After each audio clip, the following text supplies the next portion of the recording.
The word jihad is mentioned in the Quran about 41 times. The words mercy, peace and compassion are mentioned about 355 times.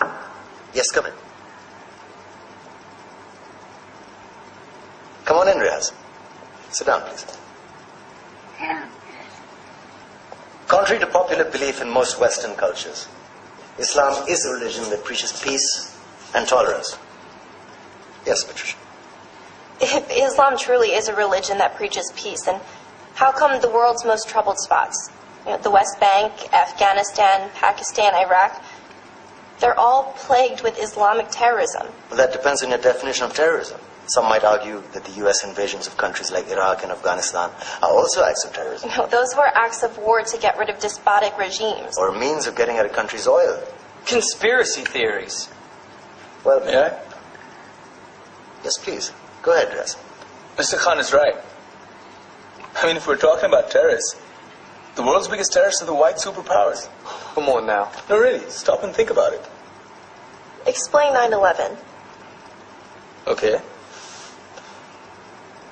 Do you know how many people died in the Twin Towers strike? Around 3,000. And do you have any idea how many people died in the bombing of Afghanistan? Take a wild guess. More than 15,000 people died. And that's just conservative figures. About 50,000 tons of explosives were dropped on innocent civilians. Men, women, children. Yeah, but that was because of the Taliban. Now that you brought it up, did you know that the Taliban was a creation of the CIA to fight the Russians? Whatever. They were still harboring terrorists. Yeah, right. Terrorists that were never found. Just like the weapons of mass destruction that were never found in Iraq. Do you want to get into the death toll in Iraq? 500,000 civilians and counting. And what do Britain and America say when they don't find these weapons? It's simple. They just say sorry. And still refuse to relinquish control of these countries. What are you trying to say? What I'm trying to say is that just because you're American, wear a fancy suit, and call yourself the president, doesn't make you any less of a terrorist.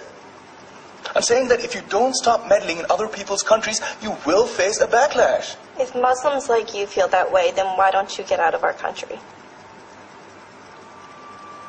We will. As soon as you promise to leave ours.